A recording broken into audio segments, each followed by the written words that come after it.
You are listening to the Mark Lesko Podcast, a podcast by diehard fans for fans. Mark covers all things Penn State football and the Pittsburgh Steelers, as well as anything related to the sports and fitness world. Tune in weekly to listen to a couple of dedicated fans talk about these topics without filters. Thank you for listening to the Mark Lesko Podcast.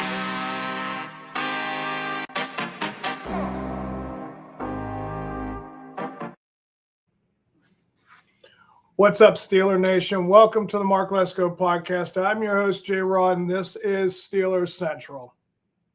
Well, doesn't get any bigger than this. Well, it should be bigger, but we're kind of downplaying it right now. This game has always historically been one of the more impressive matchups in all of NFL. Steelers-Ravens, AFC North. The epitome of defense, of smash mouth, of just back and forth brawl of an event. Like, we used to talk great stories about these matchups.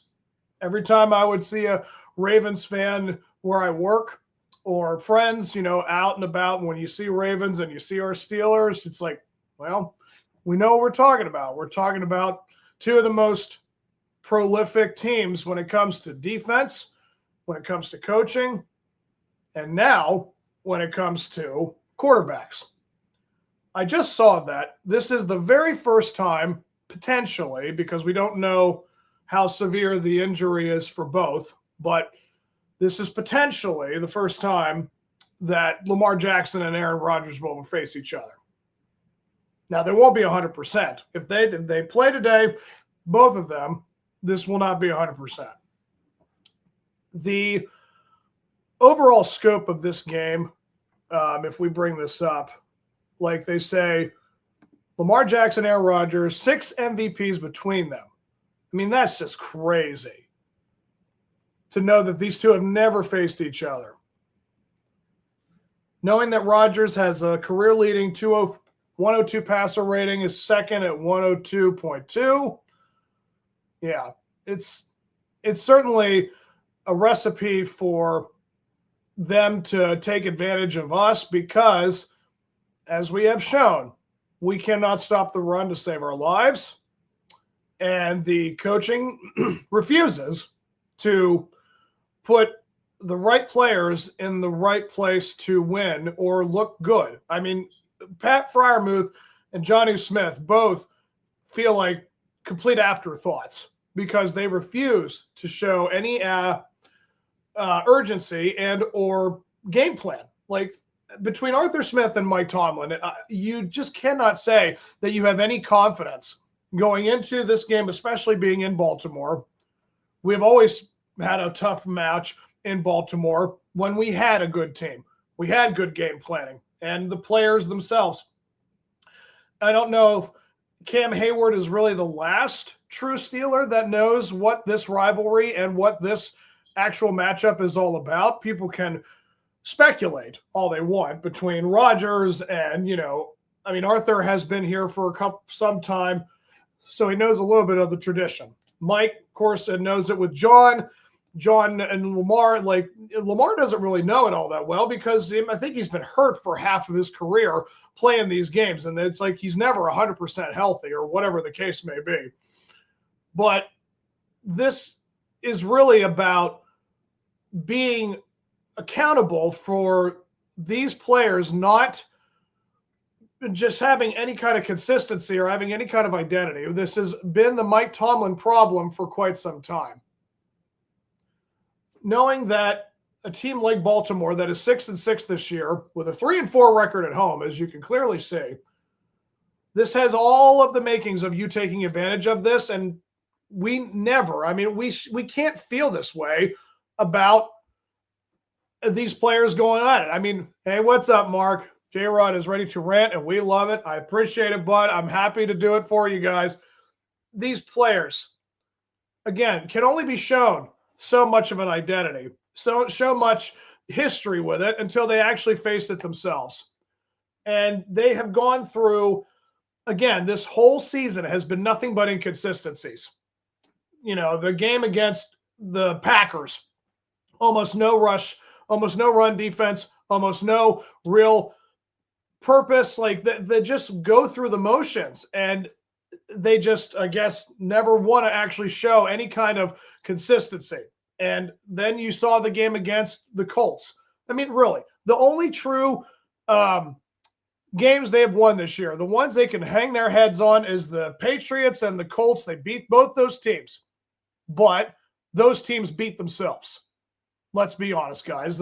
Those teams gave us about 11 turnovers total in those games, 5 for the Patriots, 6 for the Colts.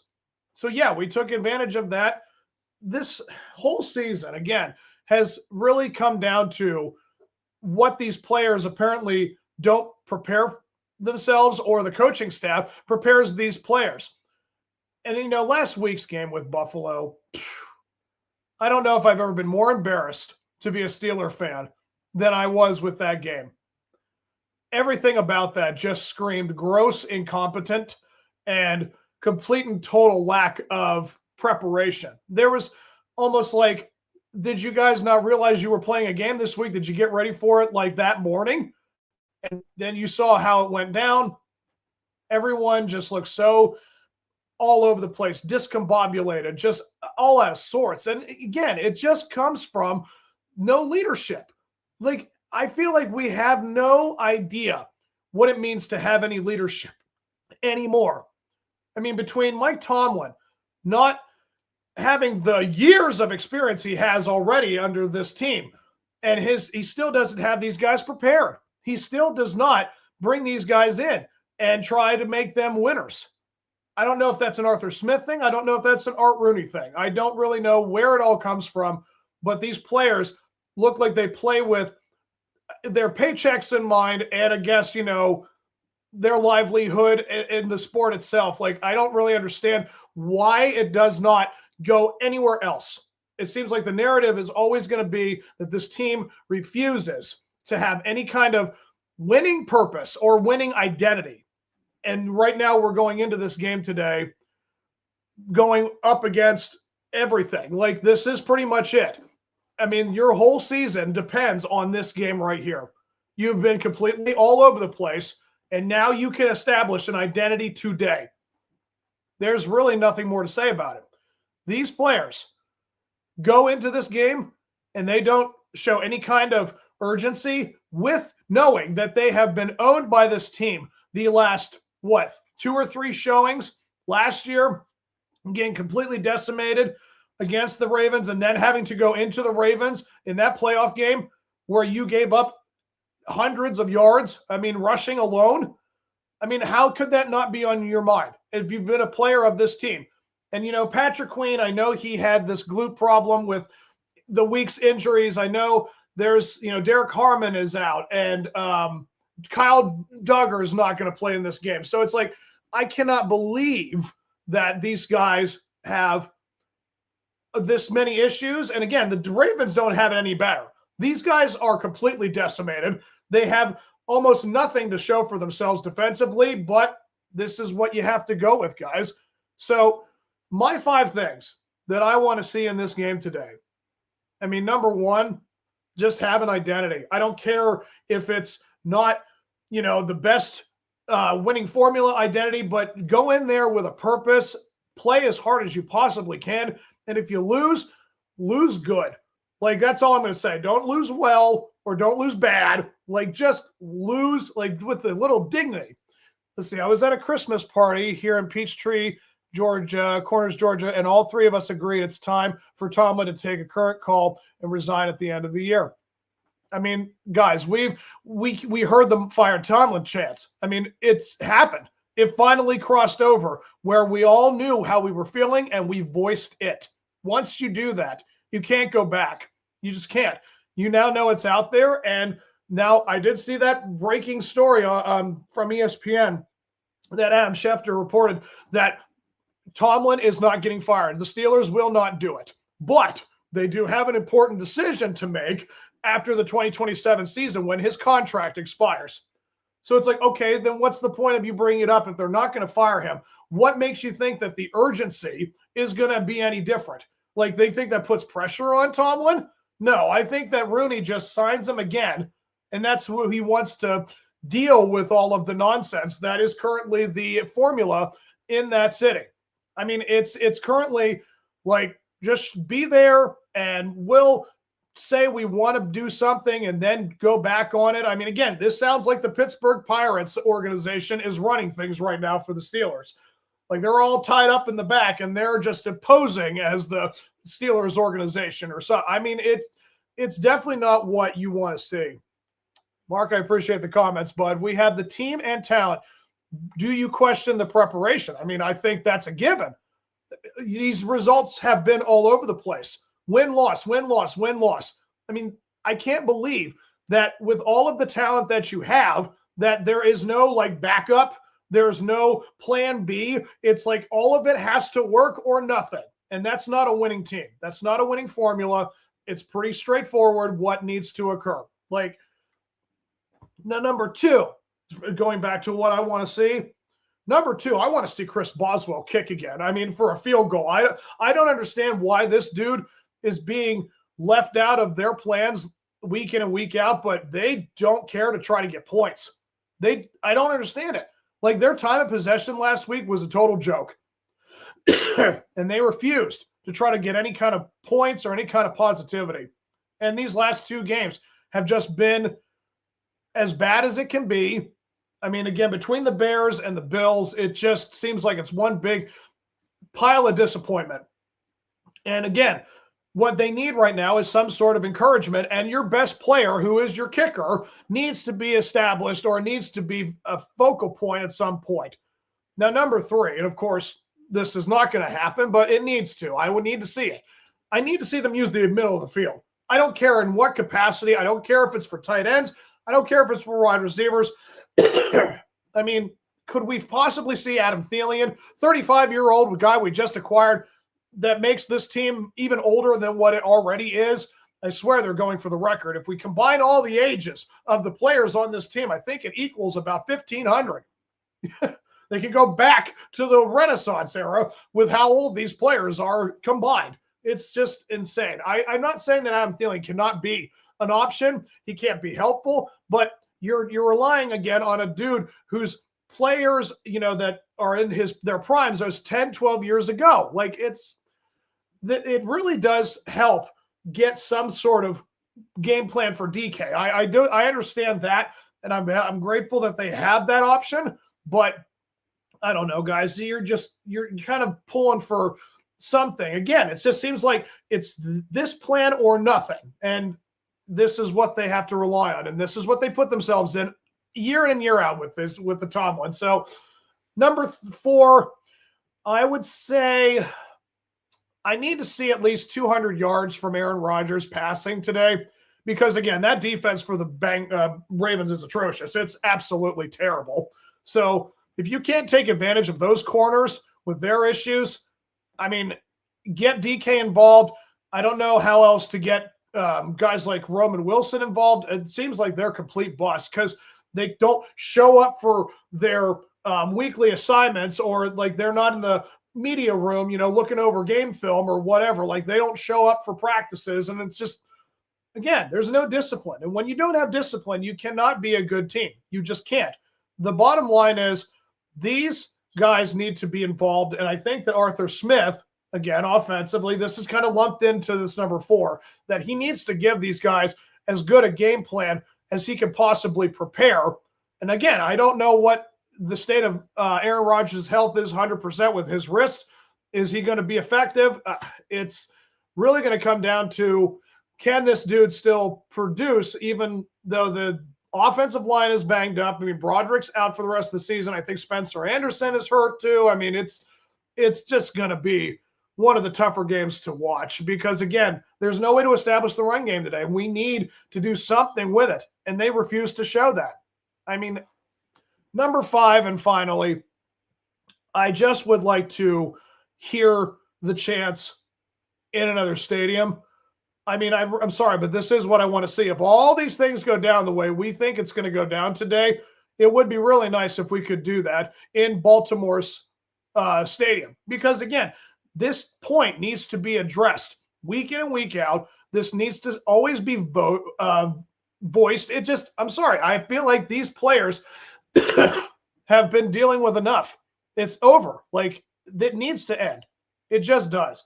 With this way that you are putting this product out week in and week out, it's like, how in the world can you as the organization say that this is something that a fan base would deal with and put up with? Like, I know that we are always going to be kind of stubborn with, like, well, we have our winning ways and we cling to the nostalgia of the yesteryears. Like, we're always going to have those moments, but you can't say that that's a winning formula to try to say that we're going to just use that to go off of. J-Rod, where is the passion, the pride? Playing for the fans will help you pay your salary. It's called pride. Amen, Mark. This is what it's all about, guys. You got to have something to show today. Again, that's my number one thing I want to see from this team. I want to see them play with passion. I want to see them play with some sort of urgency where it's like you've got nothing else to play for. It's it. You've done everything else you can to screw it up. Now find a way to get it better. So with this, guys, I'm going to make my prediction for this game. And like I said, I always base my results on what I came up with in my preseason. I made my predictions, so I hold true to it. And I do say this game is going to be a loss today. So I'm not going to go into this being like, well, if they lose, I'm going to completely lose my stuff. But that's not going to be the case. I'm walking into this game knowing that I have them losing it. So without further ado, first quarter. And this is going to be a low-scoring game. It's going to drive us nuts, and you're going to love the result because this is what we always do with the Ravens. It's going to be field goal each in the first quarter, 3-3. And then in the second quarter, they're going to kick a field goal, and we're going to go into the half with the Ravens winning 6-3. We are going to come out of the third quarter into the second half, scoring a touchdown, making it 10-6. We will have a lead at one point in this game, but we are going to also give up a touchdown, and it's going to be 13-10 Baltimore. We're going to kick a field goal to tie this game up. It's going to be 13-all when it goes into the fourth quarter, and we're just going to give the ball back and forth throughout the fourth quarter, and we're going to make a mistake, and the Ravens are going to take advantage. They're going to get down to field goal range with like a minute and a half left, and they're going to kick a field goal, make it 16-13. We're going to try to do something spectacular with a minute left, and we're going to fall short. And the final score is going to be 16-13 Baltimore. That's what it's going to be, guys. There's nothing more else to say, but, man, I love my Steelers. I will always love this team. I want to root for them, but the fact that they have kind of adapted the Pittsburgh Pirates' way of life just makes you so sad. It's just unfortunate that these guys have to give out this product. Now, they can prove us all wrong and actually show up today. I would love nothing more than that. But we know the narrative that it has been with Tomlin. And yes, he does show up when his back is against the wall. I get that. But that was 2 years ago. That was 5 years ago. That was 6 years ago. It's not the winning team that it used to get to the playoffs and win games. It's not that anymore. So it's a banged up team. I only hope that we can make it a good game, but we're going to end this one with 6-7, and we're going to have to try to win out if we're going to make the playoffs. I mean, let's see. My two favorite teams will always be the Steelers and the Eagles. I'm just a PA guy here in Georgia. My dad, during the Steeler glory years, worked for the Bethlehem Steel. Dang, that's cool, man. Yeah, look, we know the history. We know what this team once was, and it's been quite some time that it took us to get back. Now, again, I was a young dude. I mean, late, high school, early college years when they went back to the Steel Curtain dynasty in the 2008 years was just glorious. I loved every minute of it. I mean, hashtag shared. Oh, thanks, dude. I mean, this whole system has just been about being tradition, always to play tough, always to have the Steel way, like to always play like you're one of the best. And they've lost that identity, guys. And I only hope someday they get it back.